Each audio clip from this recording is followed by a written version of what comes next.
Welcome back to a brand new episode of the Inner Sleeve Music Podcast. I'm your host, Cassius Morris. Joe Pacheco joining me on the line as always. What's happening, my friend?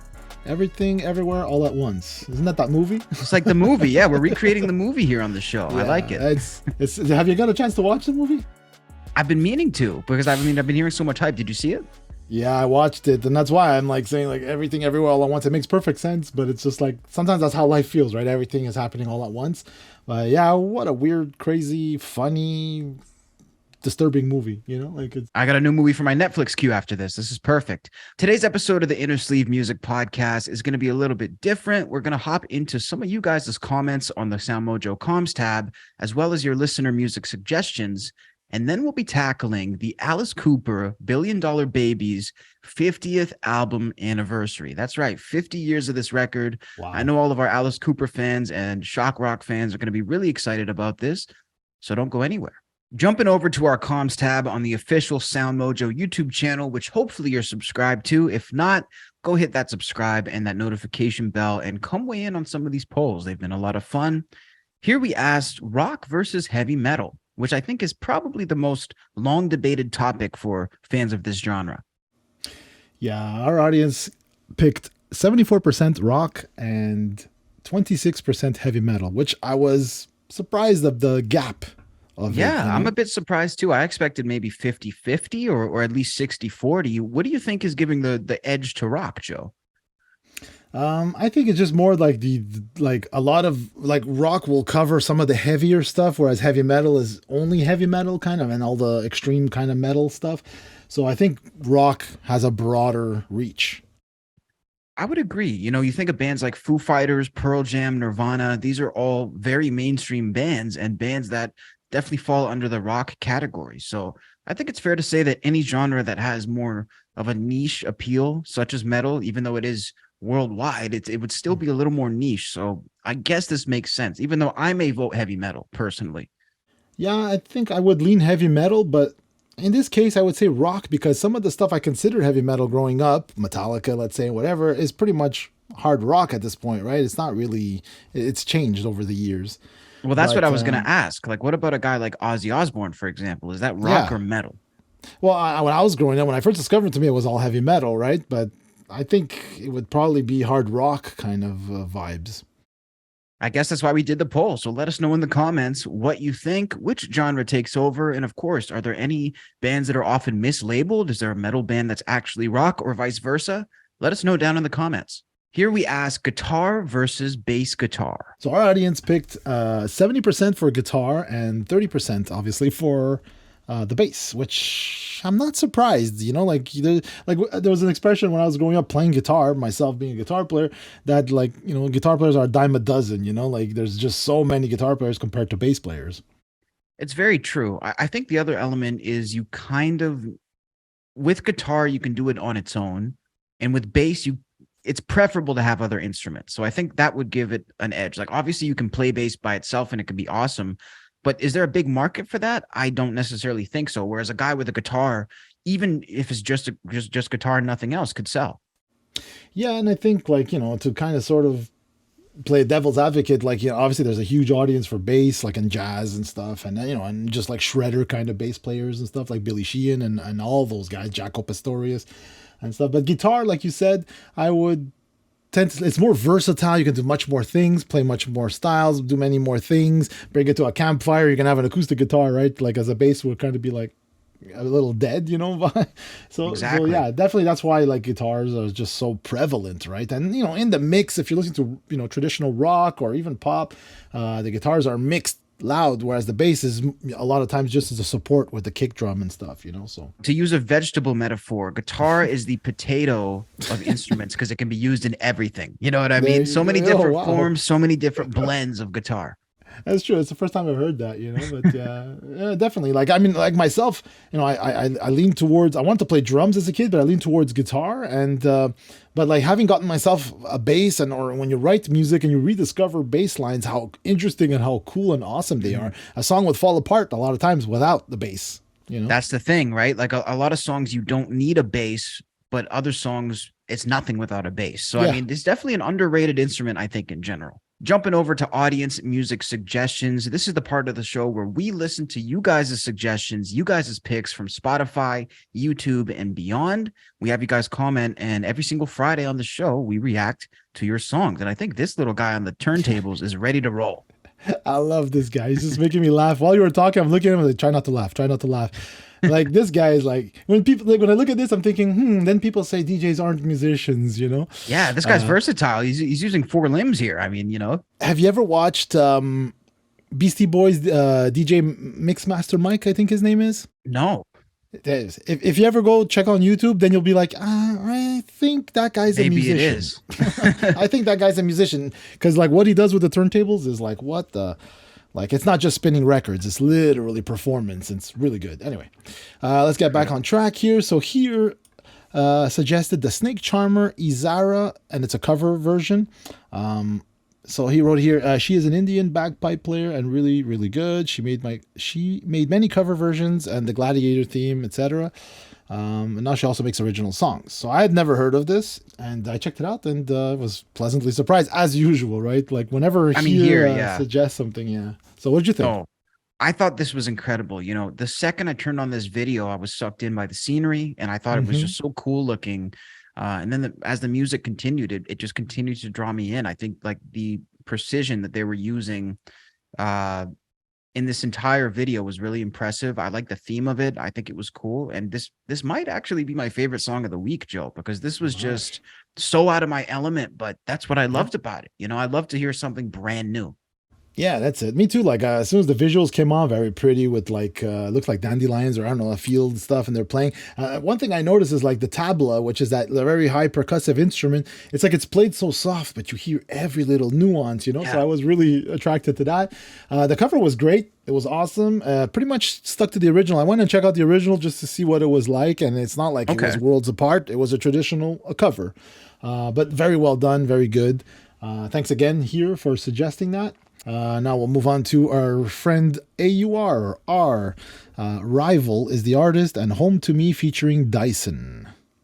This is a good song, Joe. Like for me, I was playing this and I was overall drawn in. I think the vocals were very, very strong. The structure of the song was entertaining to listen to. And it had this like driving sort of spacey like aura around it with those keys and all those different elements of electronic layers. So usually I don't find myself like seeking out more of this genre, but this I listened till the end and I was like, oh, it's over. I kind of could have kept listening to this. So I got to give AUR a solid rating on this. Shout out to you. Yeah, look at him. He said it was released a day ago of posting this, and then he already remixed it. He's a nutcase, this guy. He's already remixed it. But yeah, I mean, like, I echo everything you say. For me, like the notes I put on,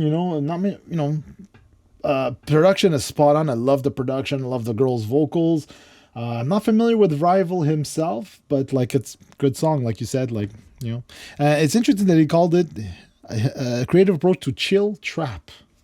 I don't know, man. That. Yeah, definitely. I could definitely hear some of that. I mean, I think the whole chill genre of music in general is getting bigger. Like even all these big artists, you'll see like Kendrick Lamar, but he's extra chill for an hour. Like people making these mixes. So there's something to this. Yeah, I mean, I grew I went from the crazy metal stuff to prog rock and all that, and then like around the 2000s or late 90s I really got into like lounge chill out music. I made my own chill out music as well. So yeah, definitely I always like chill versions. I love it when stuff is let's say initially it's like a very active song, but then you just have a nice chill beat with a vocal. Yeah, I love that kind of stuff. I'm really cool and unique. Shout out to all the slow and reverb people out there as well who watch those videos. I've started watching those lately. I never thought I would. Oh yeah. Yeah, sometimes you never know. You just got. Sometimes it's just not the right timing, and you find the right time, and the next thing you know, you're like, "Wow, I'm really into this." Up next, Devin Giles. I'm gonna butcher this. That's for sure. Let's see. You know me, and Nico Mok. Okay, hey, that's pretty good. Track maker. I'm trying my best here. Apologies. Thank you for suggesting that, Devin. I wrote my notes. Definitely a quirky song because it's J-pop, right? Yeah. I'm getting more and more into this because we're getting a lot of these suggestions, and it's funny because every time I hear this kind or heard in the past this kind of stuff, I always just like refer to it as cute. It sounds cute. Yeah, Because it sounds pretty like little much, right? kids, So I never really took it seriously as like, this is like, I never thought I'd listen to an album full of these type of songs. Still haven't, but I'm getting there. I think by now I probably would have listened to an album's worth of stuff, but Yeah. yeah, what do you think? It's a challenge for me. This is really out of my spectrum to the point where I can't see myself playing this, outside of this segment. There's nothing against it. I'm really, I think it's great. Like the more different types of music, the better as far as I'm concerned, because it helps get more people into music. So it's good for the overall cause. And I think everyone should enjoy whatever they want. But you're not going to catch me at one of these concerts anytime soon. But again, Devin, we said we wanted to Yep. expand our horizons, Oh, and you 100%. definitely have helped us with that. Yeah. And I remember like a couple weeks back, we had another similar suggestion, and it was Momoro something, and then that sounds familiar. Then I remember our interview with Marty Friedman. He had spoken Yes. about them, and Was that the Kiss one? Yes. Yeah, Memorial that was Clover. funny as heck though. Yeah, that was interesting. But yeah, no, it's definitely like I feel like I'm discovering another world, literally, like with this type of music and what's allowable. That's what's freaky, right? I grew up in unfortunately, I grew up in the era of like, you got to be metal, you have to have, here's your Yeah. costume, here's your spikes, you have to have tattoos. If you listen to, EDM, you have to dress this way. Whereas then you look at like Japan and you're like, wow, it's like watching an anime with these super colorful costumes and then heavy metal music with like pop girls singing. And it's like, what? It's so cool. You're right. I mean, and It's I mean, so across cool. all genres, like Yeah. you even look at some of the American genres like hip hop, you used to have to be a certain type of guy from a certain type of city talking about certain things to rap. Otherwise, you were just basically completely outcasted from the whole thing. Now there's rappers from all walks of life, all shapes and sizes, telling different stories. So, I mean, yeah, I think you're right, Joe. Across all genres, we're seeing a lot more bending, experimentation, and again, like flexing what's allowed really behind the mic. I like that. Yeah. And like what actually is, it's what's allowed. Anything is allowed, but it's what makes it to almost like, uh, what's the mainstream, that's what I'm Exactly. trying to get at. All right, moving on. Not Donald Fagen, Steve Lacy, Gemini writes. This is a good one. This is an album I've flirted with in the past couple months, and I put it on again for this. I think everything's good about the record, and I know it will be good because Steve Lacy has been in the scene for a long time, writing for big artists. He has Ah, writing credits on Kanye's Donda. He has writing credits on some big things. So obviously Steve Lacy knows how to make a song, and I would imagine that running with the teams he's running with, they all know how to make songs too. So the chances that this album wasn't going to have some listenability were really slim. For me, it still feels a little too fresh out of the hit factory for me to really love it. I feel like there's a lot of people on this album, and I feel like they deserve some credit. So I'm not all that taken with Steve Lacy, if that makes sense. okay. Well, see, I wasn't familiar with the name Steve Lacy, but I know like as soon as my son saw it, he's like, oh yeah, that's the guy from TikTok and this song, whatever. Yeah. Ah, okay. But when I pressed play, I was expecting what I hear, more of what I hear in terms of what's popular on TikTok or what I hear in the radio. And this was a fresh, like I did not expect this, right? What did I put here in terms of notes? Yeah, really fresh in comparison. I just said that. And it's like one thing that really surprised me. It's not, I was expecting trap with auto-tuned vocals and it wasn't. Sounds like R&B mixed with this, mixed with that. And so like I was pleasantly surprised.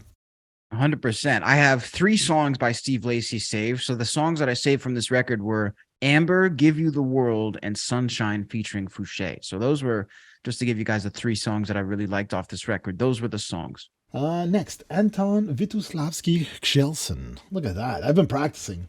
Yeah, you're getting good at that now. Yeah. Joyner Lucas, Lotto, ADHD. Okay. I'd Yeah. actually never heard of this song before. Had you heard of Joyner Lucas? Yes, and Okay. I keep hearing about him, and every time I say, okay, maybe I'll give this guy a chance, I don't regret it. He has good bars. He knows how to rap. I think his visuals could use some work. I was sort of like, this video is like, it looks like Trailer Park Boys or something. I didn't really get the idea, but I guess that was the idea. But no, Joyner Lucas, I remember back, Joe, when he was just considered like, oh, he's some goofy YouTube rapper. And now it seems like he's transcended into just a rapper. Well, I again, didn't know anything, didn't know no expectations going in, and I'm like, whoa! I mean, like this guy has 5.5 million subscribers, right? Yeah. And then the video had 22 million views from 2 years ago. So I'm like, man, like, as I wrote here, can I ask you a question? Which basically I want to ask you a question. What makes this song good? Because like I can't like I if something moves me, then I think it's good and whatever. But this one, I couldn't figure out: is it good? Is it bad? Like example, if I was a rec, a label executive, like, and I would have probably maybe passed on this guy. Who knows, right? So, like what makes it so good that it has 22 million views? Well, that's a good question. I think his YouTube presence could definitely answer to that. I think that Mm, maybe if he wasn't big on YouTube before becoming big in general, maybe he would have less views. okay. That's also an option. I think with him, he has punchlines. He's always making little jokes. He's always making little lines. And he also, I think anyone who can just get the job done and complete the rap. Okay. I feel like you look at a lot of the big artists today, like Jack Harlow is a perfect example. He really does nothing special, but he can finish the rap and he can present it on a good beat. So I think it's just whoever can do that. But that's a good Hmm. question. And I'd like to hear our audience weigh in on that. Like, Yeah, what do you guys let us think? know. Yeah, let us know what you think. What makes a good like hip hop rap song? Because like for me, honestly, it's a huge gap in my knowledge because I got turned off in the '90s with the whole gangster and tough guy, and every song was like girls, money, and gangster stuff. So it kind of just really threw me off, and I kind of ignored it, which I regret in a way now because like, okay, what's a good, like what makes a good like hip hop artist or star, Like I mean, I can see the Kendrick thing. I can see that he's unique and different and stuff, but and even Kanye, let's say we spoke about Kanye, I can see a bit of like what okay, this guy's special kind of thing. But in this And they have case, I something to couldn't. say. They talk about Yeah, society and stuff. I think that's really what sets apart a that's guy like Eminem, Kendrick, from these other guys. see, but that's why I liked a Tribe Called Quest back in the day because Yeah. they spoke more than just like cars and girls and whatever. Anyway, okay. So hopefully I'll be schooled a bit more on this kind of stuff. Last but not least, Kevin Rudolph. Well, actually, I'm not sure if that's him who. Oh, it's Game X Simmons. My apologies, I didn't write it here in my I was notes. going to So say Kevin, Kevin Rudolph listening. Interesting. yeah. So the artist is Kevin Rudolph and iSong. This song was a lot better than I expected, Joe. Same here. I really had to say it. And I guess it makes sense. Like, look, Kevin Rudolph was a name that you couldn't really escape back in 2009, and I think it makes sense. If Lil Wayne was working with him and all Yeah. these big names in music were working with him, obviously the guy's good at music. And so, I don't know why I never delved into him. It's one of those things that it would make sense to listen to. But, the more I hear from Kevin Rudolph, and I've heard 3 or 4 songs, I'm always impressed, Joe. Man, you just took the words out of my mouth. This is what I wrote. I really enjoyed this. Seems to have gone under the radar for some reason. Yeah. Like in the sense of like I never really heard of his songs on the air. He's on Cash Money Records, so he's obviously somewhere. It released in 2008. I dug further and I remember I went and I checked out a song with Eminem, right? Him and Lil Wayne, Birdman, featuring Fred Durst. Sorry, not Eminem. Okay. Champions, and it was so catchy, and I was like, wow, this is really good, man. Like, what the hell, like. So I'm surprised it didn't hit my radar, But then again, I am pretty, pretty like blocked to the popular, the mainstream. But anyways, he seems to have all the songwriting qualities, a good voice, knows how to deliver everything. So I just found it was strange that like he's not bigger than he is, Harry Styles wise. You know what I mean? Like that kind of vibe. Not that I'm comparing Yeah. him to Harry Styles, but you know what I mean. It's very strange to think about, why, again, somebody can take Yeah. certain steps and the same as someone else, but that other person will, go bigger and be farther. I think it's something that we'll never really be able to define, but it is something that exists. Yeah. Well said, man. Make sure to let us know in the comments what you thought about all these songs. And of course, make sure to subscribe on the SoundMojo official YouTube channel to join the fun, join the party, let your songs be heard, and we will maybe react to you next week.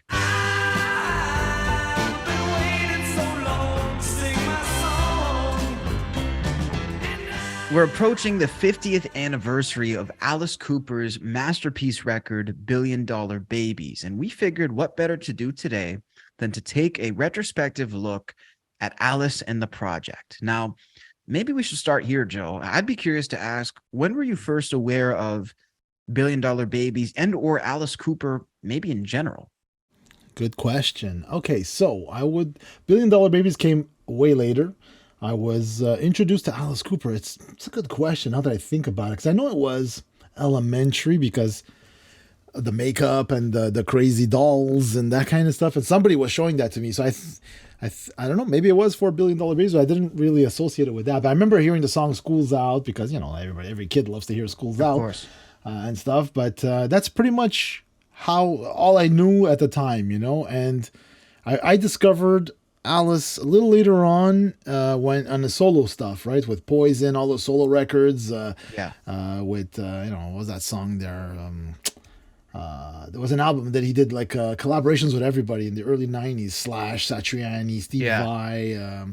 That was a great album. Hey Stupid. There you go. Okay, yeah. That's big record for him. That for me is, maybe sadly, because obviously he's such a full spectrum artist. I know a very little spectrum of Alice Cooper.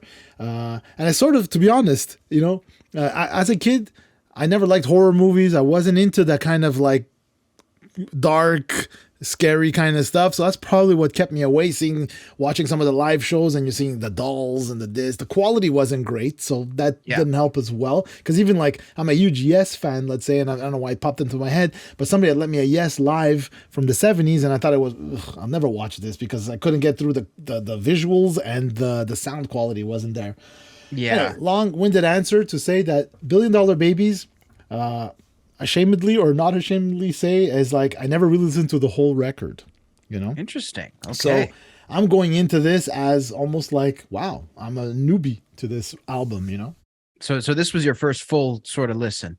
Yeah, I listened to it a few times, and I was like, because, I know the guy's a legendary artist. I watched the movie, I watched everything. We spoke with Nita Strauss, who was his guitar player. So it's like, we know about Alice Cooper, but like there's only so many hours in a day, so many albums you can listen to. So this is one, unfortunately, I had skipped until now. Very interesting to hear. For me, my history with Alice Cooper, I think, starts with Guitar Hero 3.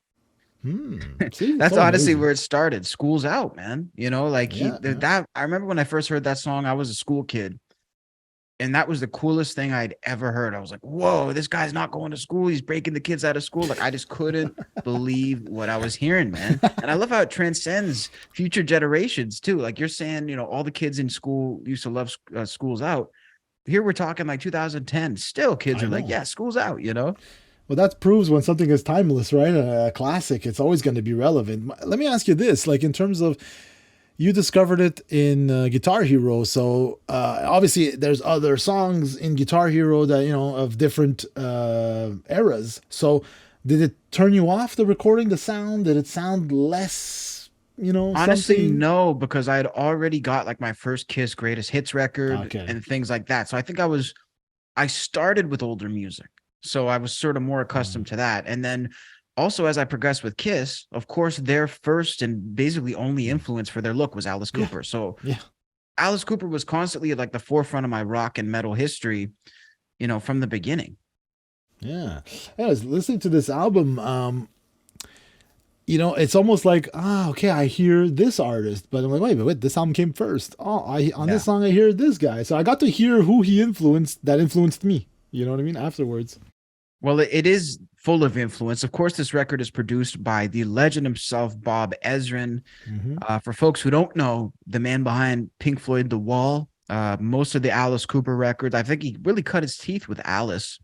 And of course, Kiss Destroyer. So, I mean, one of the most legendary producers of all time, but also a guy who likes to make a show out of a record. Like when you listen to a Bob Ezrin record, Joe, That's true. Isn't it more like a performance than a song? You know what I mean? Yeah. Well, when you mention Pink Floyd, right, The Wall and everything, definitely, yeah. And like he's also produced, Deep Purple, Peter Gabriel, Fish, which is a performance band. Speaking of which, Deftones. I love Deftones. 30 Seconds to Mars. I mean, come on, man. Like this guy's a Canadian too. Bob Ezrin, I love how all the biggest producers are Canadian. It's like a lot of the most legendary ones. Yeah. Well, we can't be in the front, but we can be in the back a lot. That's right. I love it. So, I mean, this record was obviously a big task. And when you're making a record with Bob Ezrin again, it's something that's going to cover a lot of themes. And, as we're reading here, this record covers themes of dental fear, harassment, horror, and many, many other deep and necrophilia. Dark. Yes, I mean it definitely covers all of the gamuts. So maybe I mean, we could talk about the first track on this record, Hello Hooray. Well, just before I was digging into understand more about the album. I mean, like it's recorded at the Record Plant, which is a legendary studio in New York. There was some like it was some say released in 73. Some of my research said 72, but then it was probably recorded and released in 72 and released in 73. But I did like digging in, and it's so funny because bands back then or artists back then, I think he had released 4 albums in 2 years. That's You know what I insane mean? to think about. Plus the Actual touring and physical albums. yeah, so the writing, the recording, the touring of that stuff. I mean, the Beatles, we saw they would record, and go on the road and record again. A few months later, record another album. So whereas today you could take your time, or you're constantly just dropping singles because it takes too long to make an album, right? Exactly. So anyway, I thought that was interesting because like, we get with the computer technology and everything, we can do stuff a lot faster today. But look how fast they worked, man. 4 albums in 2 years. Like, wow, Even to make it in such a short period of time. I mean, he started recording it in August. The record was out in March. So, I mean, Yeah. like, it is crazy to think about. But also, they didn't have the luxury of time. They didn't have the luxury of as many retakes. Like, I don't think they had the luxury to take forever on an album.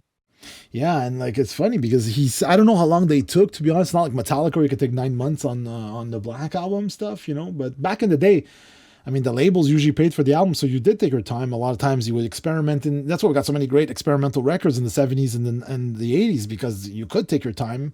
Record sales would hopefully pay for that expense. Because I mean, studios weren't cheap. There's staff and everything, And records actually sold. yeah. There you go. That's what I'm saying. So like at the time of its release, this thing hit #1 and was on the charts in both the U.S. and U.K. And went on to be certified. And also there was a quadraphonic version of this for vinyl and reel to reel. Imagine, I never really listened to an album in reel to reels. Like Yeah, the people that had would be a those back first in the for day. me, for sure. Yeah, I never listened to an album on that, but I know a friend who's like an audiophile, and he picked up, I think he picked up some Black Sabbath reel to reels, just to hear the albums and stuff. So it's definitely interesting. I wonder, I'd love to check it out. So yeah, anyways, it's funny is that like $1 Billion Babies, what does that mean, right? Yeah, Like, well, that's a so- good point. Yeah, so I looked into it, and obviously this is on Wiki. I didn't, I'm not a master researcher or anything, but the idea behind it was like, how could we be this band? This is like quoted from Alice. How could we be this band that 2 years ago was living in the Chamber Brothers basement in Watts, wherever that is, and then be the #1 band in the world with people throwing money at us, like.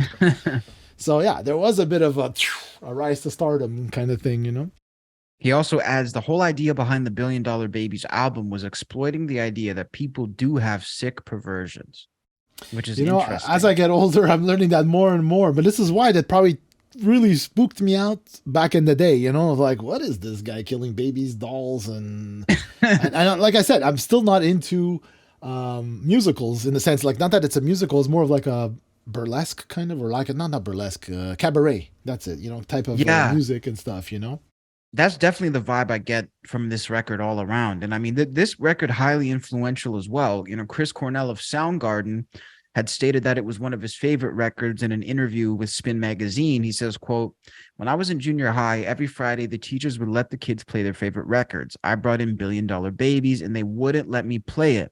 They never vetoed anyone's choice before. It was like rock and rolls could scare the F out of certain people." That's Chris Cornell. I love that. Yeah. Well, I remember the 4th grade.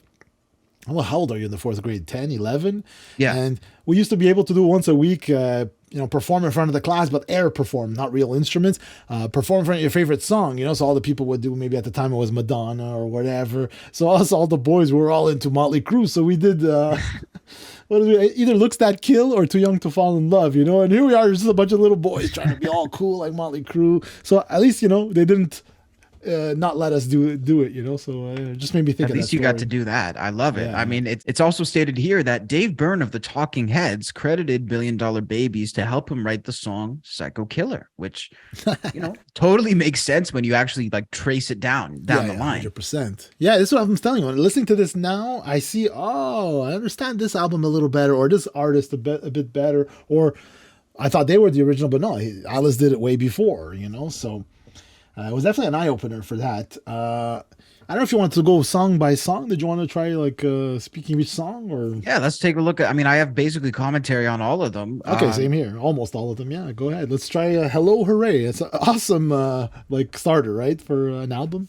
Yeah, so this song has had sort of exchanged hands a couple of times. It was originally written, another shout out to Canada, by Rolf Kempf, who was a Canadian singer-songwriter, and it was first recorded by Judy Collins on her 1968 album Who Knows Where the Time Goes. So I guess Alice Cooper heard this song, thought it was very theatrical, which it is, and I mean it works phenomenally for this, and he made it his own. And did he ever make it his own, Joe? Yeah, that's it. And apparently, like, he cited Chuck Berry as an influence for writing this song. Interesting. Yeah, so I guess he obviously came in and wrote his own elements to it, which I think is great. If you can interpolate a song, I think is how they refer to it, and then make it your own, I think that's a lot more interesting than just cutting and pasting lyrics. Yeah, that's it, right? Like, because you're covering a song, but definitely.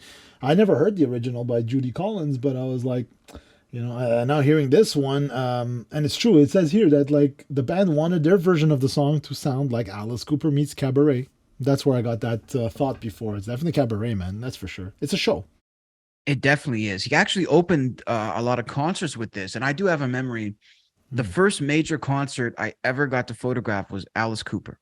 Oh, wow. And he opened the show with this, and I'll never forget that moment when the flag dropped and like just seeing him right in front of me, and he was just, so grand. He had the sparklers going off and the whole thing. So, I think this goes down probably as one of the best all-time intro songs that you could ever hope for.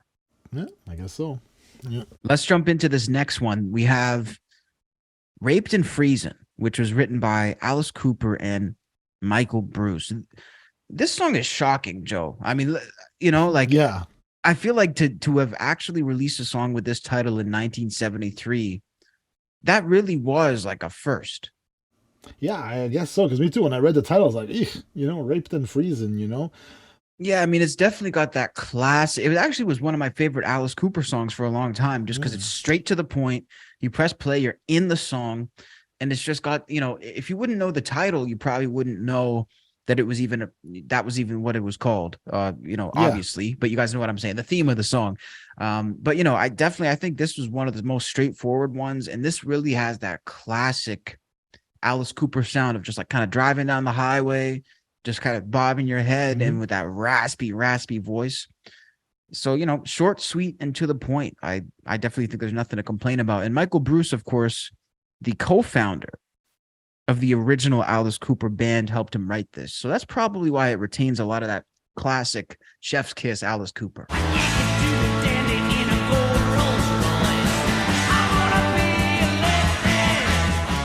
Up next, Elected. Okay, now probably one of the bigger Alice Cooper songs. Would it be fair to say that, Joe? Yeah, I mean, I'm familiar with it, but not as familiar as School's Out and another one on the album, which we'll get to, No More Mr. Nice Guy. Now, a little more familiar with that.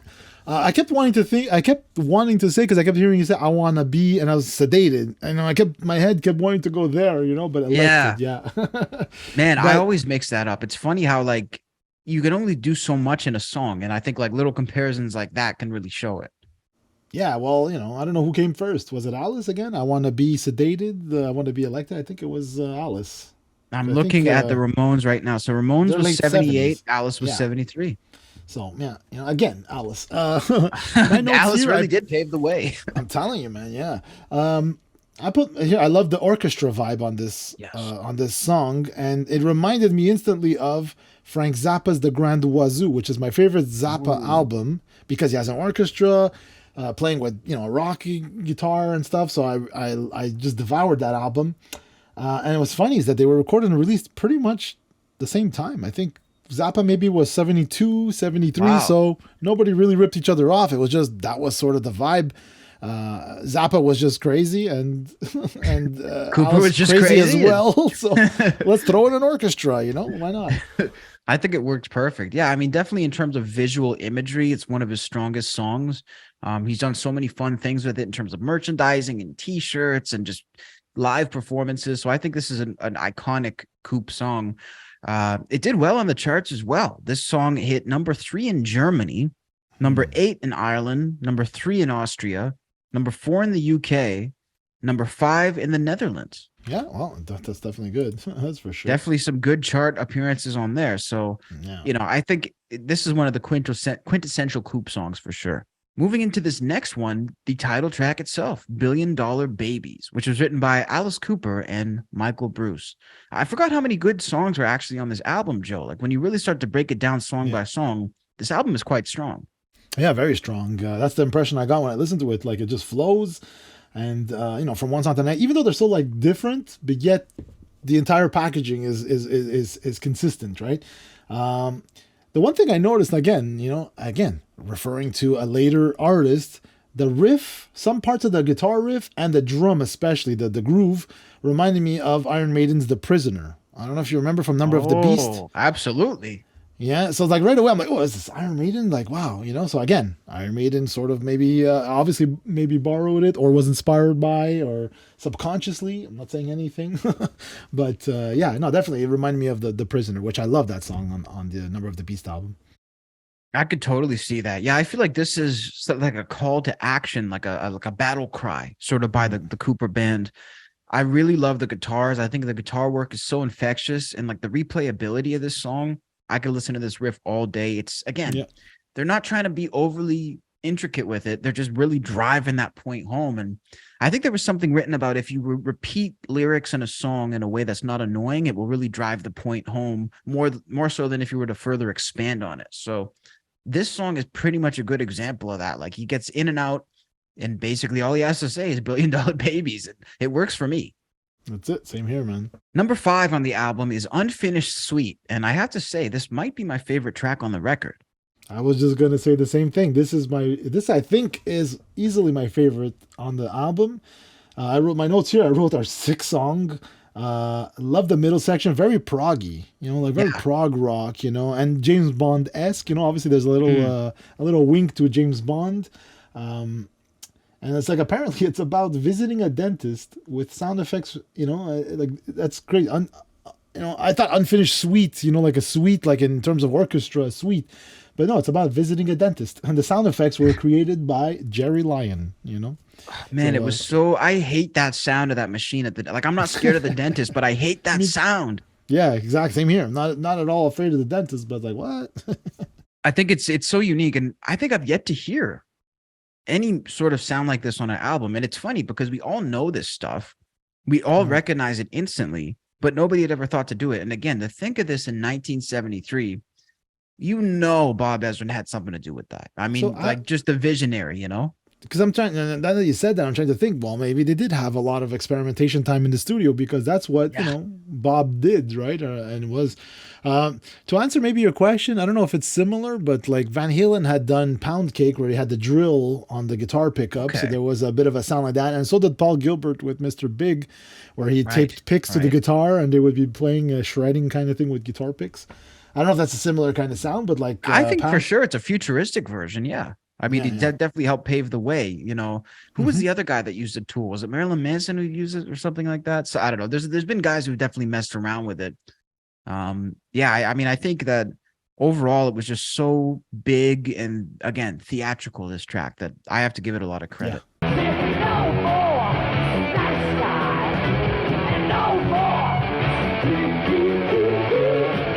No more Mr. Nice Guy. What can one even say about this song, Joe? Yeah, 100%, man. This is the one I knew the most on this album, that I had heard the most. Local radio here plays it all the time. So I was familiar with this one. So that's what I wrote here, a classic song. As I was listening to it attentively, I thought this could have been an Elton John song. Kind of weird. Wow. You know what? I could totally hear that. And I would actually go as far to say, I think this is the best song Alice Cooper's ever made. Like personally, I think the songwriting and like you're saying, the phrasing and the story he tells, it's so entertaining. It's so over the top. It's so funny, and it's relatable too. Like you really start speaking your mind, you become some sort of social pariah. And like, it's that balance between wanting to fit in and also wanting to be that out there person in the spotlight that you are. And I think that, nowadays more people could probably relate to that than ever. So I think like the songwriting is so strong. And one of the better Alice Cooper songs ever. Track number 7, Generation Landslide. Now, this is a cool song because I remember this was my favorite Cooper song for a while, just because it was so off the beaten path for him. Like, how many times have we heard an acoustic guitar in an Alice Cooper song? Yeah, now that I think about it, it's true. Not often, eh? It's very not often at all. So, I mean, this song was on repeat for me for a long time. I used to think anything about, my generation and this and that when I was like 12. I would always be like, yeah, like this is the generation. So I would always get hyped up and stand behind that. And I like the big vocals that they had with, a little bit of layers of Alice in there. Everything he did sounded huge in this song. So I got to say, this is a great track. The next song as well, Sick Things. This is actually became the name of Alice Cooper's fan club, believe it or not, Joe. He calls them his Sick Things. So it's interesting. Gaga has her little monsters. I guess he had his Sick Things, Yeah, and then the maggots for Slipknot. I'd rather be a sick thing than a maggot, I think. Or maybe it's a bit of a toss-up there. This is cool, though. Obviously a song that's legendary when it comes to the Alice Cooper lore. Also a writing credit from Bob Ezrin, which I believe was the only writing credit he had on this record other than producing. So definitely a cool collaboration. And I think this song is essential to an Alice Cooper fan, but I don't think the average person would know this song. It's part of the album. It doesn't feel like I remember I didn't want to skip it or anything, so it's definitely a good song. Moving on to Marianne, which I thought was interesting. Yes, it's a little interlude, some piano, some different undertones. Yeah. Well, this is what I wrote here. Like, this is where I start to lose interest. Like, this is where I started to lose interest on it because his vocals started to sound a little too much like a musical to me, but I realized that's what he does, so that's fine. But the piano performance, dude, like, I was really, really impressed with it. The quality of the sound, how upfront it sounded, and warm, I guess you can use, Yeah. Anyways, so that, for me, stuck with me on this one. No, 100%. I think it's a nice little piece to have on the record. And again, like this is that little Bob Ezrin flair, I think he was used to bands who just wanted to come in and play rock songs. And what Bob Ezrin really does is you can do that, but within a structure and within a, he makes it make sense. And I think a producer like that just brings out the best in an artist. And I think that's what you can see here. Because again, you don't really hear this across many other Cooper records. He has a lot of different albums with a lot of different moments. But I think his best records are with Bob Ezrin. And I think it's, you'd be hard pressed to really argue that unless you're a purist who just likes the OG Alice Cooper. There's always those, right? There's always those. Alice wraps up the album with song number 10, I Love the Dead, which is a tongue-in-cheek song about necrophilia. Yeah, that creeped me out a bit, and that's what I put here. It's an interesting song, but it's funny is that, like, I didn't know it was the last song on the album as I was listening to it because I was working, listening, but I'm like, hey, this sounds like a finale. It sounds like an ending of some sort, and it's exactly it, I don't know. What else could you say after talking about necrophilia in a song? Maybe that's how it's kind of hard to follow that. To be honest. No, I think the song is strange, but that's the idea. I think he was really, really looking to push the envelope, and he did. The brainchild of a guy who was just ultimately very odd and very different. Alice Cooper's mind just, I think, works different, and I think that he sees life in a different way. And so, whatever he decides to do, I believe in freedom of speech. I think it's interesting. Is it on my playlist? No. Will it be on my playlist? Probably not. But it's all part of the Alice Cooper lore and the history, and the second writing credit from Bob Ezrin as well on this record. Yeah, and what did you think of, because like this is a 1970s album, and back at the albums with nice big gatefold covers, lyrics, and all that stuff that came with. What did you think of the artwork, the actual album? I think it's cool. I've seen like the joining, like I've never had a physical copy of this record, but I've seen like the gatefold photo in the back and stuff. I think it's awesome. The green snakeskin is so cool for Alice, and it makes it look like its own book. Like you're opening the history of Alice Cooper, which it kind of seems like, again, they wanted to take it back from where they'd started to where they are now. This almost felt like if you're reading the encyclopedia and opening it up. That's how I felt. So I really think this whole aesthetic is awesome. What do you think? Yeah, I didn't ever held it like you. I didn't actually, see it either. But I watched a video before we came to taping of someone who spoke about it, and he showed it. And there's a texture to it on the vinyl as well. It's not just like a flat picture. Nice. When you open it, there was like a big $1 billion bill. With Oh, Alice that's Cooper funny. band in the middle. I'll try to find some pictures and I'll put it up. But like million, and like everything is written. He even had to write not legal tender in case somebody was trying to cash like The this Alice Cooper big. bill.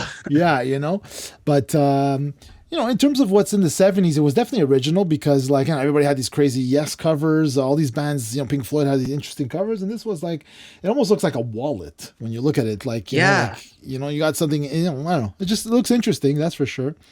absolutely. I would In say terms of it was intriguing. Yeah, exactly. In terms of production sound, like Bob, we seen the genius of Bob Ezrin and Alice Cooper working together with all the different elements of this. But do you think, like, I listened to this and I'm like, man, I'd love to like remix it in today's. I know they can do a Mhm. remastering and stuff, but I'm talking about a full remix. Like, would you do that or would you not do that? I think it could be cool, I especially as time goes on. Like I think even when I first discovered this record, technology wasn't even as far advanced as it is now. So I think 10, 15 years from now, the new Bluetooth speakers, the new headphones, it may start to sound like really bad, but for me, I also listened to a lot of the remasters unknowingly when I first got into rock. So like, I would probably Yeah. bought the remastered version of Destroyer and this and that. So I think there's a room for remasters, and I just don't think we need to be too fast on it. But yeah, 20 years from now, Joe, I think we need a remaster of this. Well, because the thing is, like with remastering, you're basically just taking the stereo mix and you're making it louder and cueing it and fixing it up for today's loudness standards and stuff. But when you remix the album, you're going back to the tapes and you're going back to the board and you're whatever, remixing it. I don't know how Yeah. much of a difference it would make. I mean, in these albums, they sound fine. It doesn't bother me. Like it took me a while as a kid to get over the sound, but then once you get in there, it's amazing, right? Like all the Yeah. Zeppelins and all that stuff. So I don't think this one, like for me, like if there would be a remix version, because I mean, like we spoke about like the Pink Floyd Animals 2018 remix, and that was like when you have to put these things side by side and compare, because if you just Yeah. listen to it unknowingly, you might not notice anything is different unless you're like an avid, you've That's the listened to it thing. a million times. So yeah, I'd be interested. I'd be interested in listening to this. I'd love to, because this is an album you can pick apart in terms of like, let me just hear this part. Let me just hear this Yeah. part, like in the studio and hear how they put everything together. That would be so interesting to me. That would be very, very cool. Yeah, definitely a Bob Ezrin masterclass, I think, is definitely needed. If masterclass is watching, we need the techniques and we need to hear him speak on some of these issues. Oh, yeah. So ultimately on this record, Joe, where do you stand on this record? Would you give it maybe out of 10? What would you give it? Well, because it's a classic album, it's been around 50 years. And so well respected. I would definitely give it and in terms of personal taste, definitely a 7 for sure. Like, Yeah. I wouldn't hesitate to listen to it again. You know what I mean? Like, I would listen to it for sure. I can get into this. Yeah, I would You? give this, honestly, I'm going to match you. I'm going to give a 7.5 out of 10. I think Mm. it's really solid, but there's 3 skips on it for me. And so I can't give it, much higher than a 7. But the songs that are strong, I think are exceedingly strong. And again, some career defining moments for Alice Cooper and the band. So, I think this is a quintessential record. And I would not want to see this record have not existed or leave from his catalog.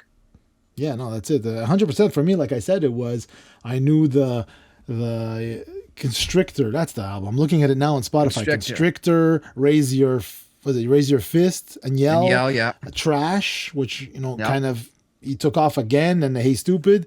Honestly, the earlier stuff I was really not familiar with, and having gone into it, like I should have checked it out a lot sooner. Like it was definitely worthy of getting into way back, even when I was younger, maybe.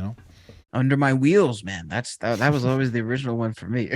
I love it, man. But we could talk about music and talk about Alice Cooper all day. Ultimately, we want to know what you guys think. So make sure to leave us a comment down below on this video. Are you a fan of Alice Cooper? Is this your first time hearing of Billion Dollar Babies? Did you maybe go listen to it after this episode? Whatever the case may be, we certainly want to know and get your feedback right here on SoundMojo. Make sure to hit that subscribe button on YouTube with notifications on. We're also on social media at SoundMojo, TikTok, Instagram, and Facebook. So make sure to come give us a follow. We're very active in the comments, right, Joe? We'll say hello. Yeah, definitely. Check out. We've been putting out a lot of shorts, a lot of different little, content, from little snippets from previous interviews we've had with on Inner Sleeve and stuff, but also some stuff we're coming up with. Did you know kind of stuff? And another thing, I hear everybody else say this, but we don't. I don't know if I know I don't say it at all. Is to, the best way to help us out is to like the video and to comment, so it really helps push it towards the algorithm and get us, further and further along where I think we deserve to be, where we should be, a little further along. I'd like to. Anyways, but that's always right. If I had 1 million subscribers, I'd want 2 million, right? Exactly. That's normal. But can't argue with that. Yeah, we appreciate the reaction and the engagement we're getting with the audience. I try to respond as much as I can to every comment, but it's definitely been an interesting, especially the last 6 months. I find ever since we started to do more of the user suggestions and stuff. I mean, we're going a bit off record here, but we would love to play the music and everything, while we're talking about this, but I keep dealing with copyright strikes almost on a weekly basis now, yeah. So it's it's a big part of the job for Joe. If we get 3, the channel gets taken down, and it's, anyways, I don't want to get into that whole rant because I have a lot to say about that, but it's just kind of shady. It's just kind of, yeah, exactly. It's just kind of shady the way things work in the background with YouTube sort of trying to stay out of things and how people can abuse the copyright or the content ID system.